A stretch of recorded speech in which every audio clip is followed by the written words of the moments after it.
Hello guys! Welcome back to my YouTube channel!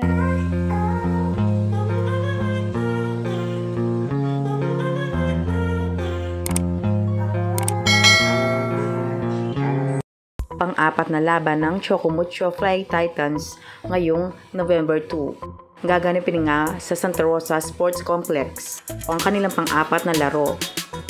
Kalaban nga nila ngayon ang Galleries. Makukuha kaya ulit ng Chocumucho ang larong ito? At dahil sa injury ni Descheng, hindi siya makakalaro ngayon. Si Isa Molde ang papalit sa kanya. Kakayanin kaya ng Chocumucho ang bangis ng Galleries? Sa mga nakaraang nilang laro na pagtagumpayan ng Chocumucho, natalo nila ang Farm Fresh. Pangalawang panalo naman nila ang Signal. At ngayon natin malalaman kung may papanalo nila ang laban kontra sa Galleries. Kapag nagkataon ay 3 wins at malaki ang tsansa nilang makapasok sa championship. At may tsansang magkatapat muli ang sisterhood nilang Creamline.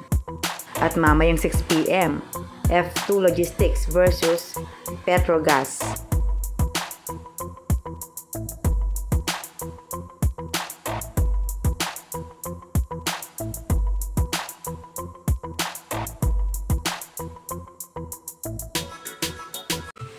Hello guys! Welcome back to my YouTube channel!